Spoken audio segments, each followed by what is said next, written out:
글로벌 텍스프리는 외국인 관광객에 대한 내국세 환급 대행 사업을 하는 업체입니다. 외국인의 국내 소비에 대한 부가세를 환급해주면서 일정 부분을 환급 대행사로서 수수료로 수취하면서 매출을 내고 있는데요. 이는 공항, 항만 등에 설치된 환급 창구, 무인 자동 환급기기 등을 통해서 업무를 수행하고 있습니다.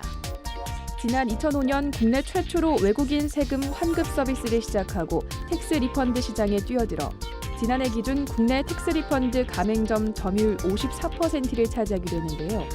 최근 한중 통화 스와프 연장에 대한 기대감으로 이 종목도 영향을 받았습니다. 앞으로의 전망을 지금 더 자세히 알아봅니다.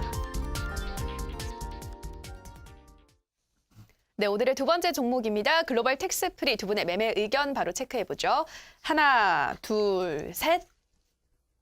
이번엔 저희 둘이 갔네요. 네, 저는 네. 삽니다.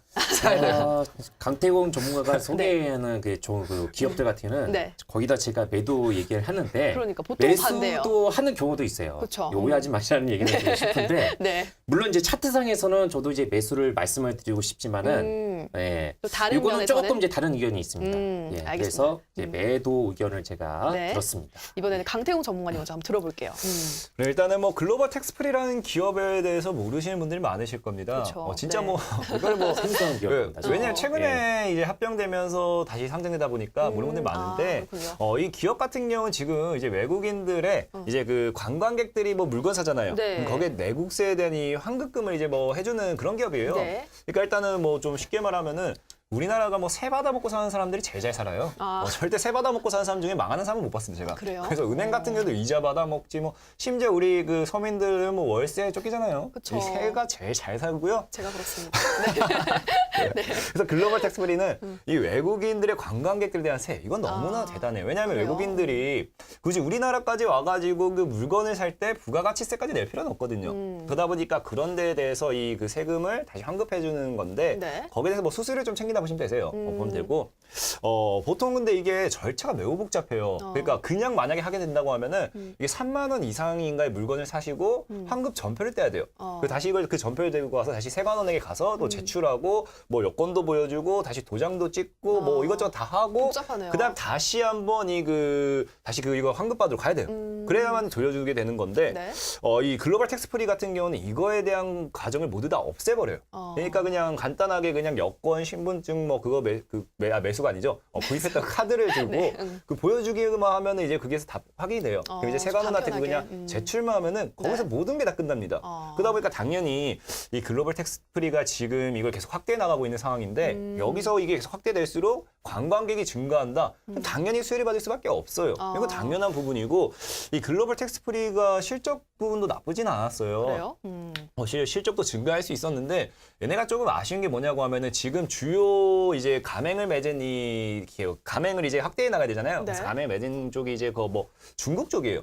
중국 쪽. 중국 쪽의 최대 핀테크인 이제 알리페이와도 이제 계약을 맺었고 이제 그런 관계인데 아쉬운 게 있다라고 하면은 그 이제 알잖아요. 사드 부부. 그쵸. 그러다 보니까 이제 중국 관광객들이 너무나도 많이 안 들어오게 되고 수수료를 받아야 되는데 받을 사람들이 없어지니까 그러니까요. 그 부분 때문에 이제 이 그 글로벌 텍스프리가 실적이 좀 나빠진 게 있어요. 근데 뭐 알잖아요, 우리가. 그 누구나 지나가는 사람 붙잡고 이제 사드 보복은 어떤 것 같아요 하면 더 이상 나올 거 없습니다. 이제 사드 보복은 솔직히 말하면 이제 거의 뭐가 더 나오겠어요? 없어요. 그러니까 네. 만약에 이제 여기서 이제 한중수화부 기간도 이제 연장이 됐고, 만약에 추가적으로 여기서 진짜로 좀만 더 그 중국인 관광객도 들어오기 시작하고 이 보복이 풀리기 시작한다. 그러면 글로벌 텍스프리 실적은 좋아질 수밖에 없어요. 그리고 지금 또 이런 문제 때문에 다른 유럽 쪽이라든지 해외 쪽으로도 가맹점을 계속 확대하고 있는 상황이고요. 그러다 보니까 결과적으로 머나먼 미래를 봤을 때는 우리나라의 우리가 북한이 아니잖아요. 네. 뭐 위험국가 선포해가지고 뭐 한국에 관광 가지 마 아니잖아요. 그럼 결국 관광객들이 온다라는 거는 이 글로벌 텍스프리는 받아먹을 게 많다라는 겁니다. 그렇기 때문에 앞으로 미래를 봤을 때도 기업적으로 좀 나쁜 기업이 아니고 제가 오늘 강력하게 매수를 사인을 드린 이유는 뭐냐고 하면은 네. 정말 전에 제가 한번 설명드린 게 있을 거예요. 주식을 사는 데 있어서 정말 내가 수익을 보고 싶다라고 하면은 위에 내가 매수한 단가보다 위에 물린 애들이 있으면 된다라고 했어요. 그것이 삼자 배정 단가라든지 공모가라든지 전에 한번 간단하게 설명을 드렸을 겁니다. 그래서 제가 좀 차트를 본다고 하면은 네. 이 글로벌 텍스프리가 그 합병 상장됐다 했잖아요. 네. 글로벌 텍스프리도 있었어요. 과거에 있었어. 네. 보면은 글로벌 텍스프리라는 기업이 보통주를 700만 주, 뭐 우선주를 17만 주 정도의 저 주식을 갖고 있었는데 저게 합병전 보유 주식입니다. 네. 그럼 합병하면서 어떻게 주식을 갖고 오게 되느냐를 우리가 봐야 되는데 네. 자, 한번 보게 될게요.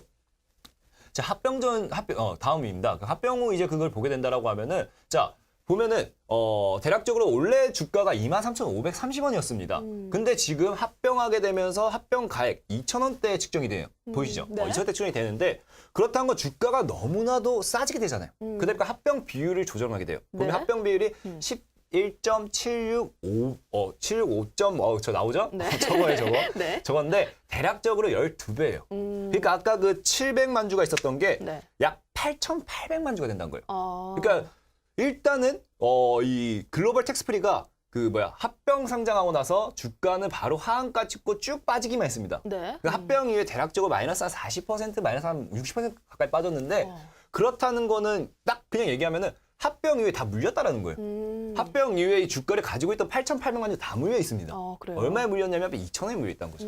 그럼 어떻게 해서든지 대주주조차 2,000원에 물려 있는데 어떻게 해요 지금 저거 수익 보고 나와야지. 네. 근데 지금 이제 글로벌 텍스프리가 본다라고 하면은 주가가 1,540원 정도? 그렇다는 건 글로벌 텍스프리는 기업적으로 나쁜 기업도 아니고 이 기업은 가게 된다라고 하면 반드시 2,000원 이상은 올려버려야 된다는 거예요. 그래서 제가 이거 글로벌 텍스프리 차트를 제가 급하게 좀 들고 오질 못했어요. 네. 그래서 만약에 우리 시청자분께서 또 기억이 난다라고 하면은 요즘 이제 합병하는 종목들이 보면은 주가를 합병 전에 띄워놓고 그 뒤에 합병하자마자 급락을 시켜버립니다. 그래요. 그런 네. 기업이 많아요. 그래서 예로 하나 든다고 하면 넷게임즈라는 종목도 합병 이후에 합병제 좀 살짝 띄워주다가 합병 이후에 주가를 정확하게 30% 정도까지 급락시켰어요. 그리고 그 저점 대비해서 대략적으로 한 70%까지 넷게임즈가 올려버려요. 네. 그처럼 이 글로벌 텍스프리도 만약에 장난질을 좀 친다라고 하면은 네. 2,000원에 물려 있는 게 8,800만 주. 참 나오잖아요.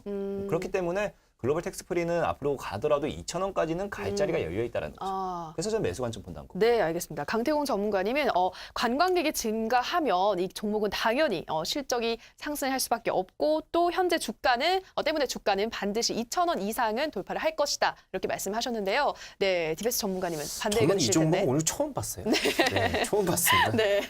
이제 하고 많은 종목 중에서 글로벌 텍스프리 왜 그랬을까? 상당히 이제 생소한 종목인데 네. 저는 이제 전체적으로 종목을 많이 이제 다 봐요. 거의 네. 1,700개 해당되고 있는 종목들.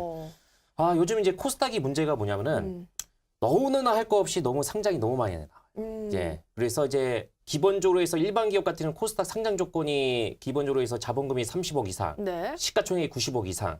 여기에 따라서 이제 그 당기순이익이 3년 이상 유지가 돼야 돼요. 그러면 상장 조건이 되는데 네. 벤처 기업은 그거보다 더 못 미칩니다. 그렇죠. 그러니까 상장 조건 자체가 규제가 완화가 되다 보니까 이게 쉬워진 거야, 이게.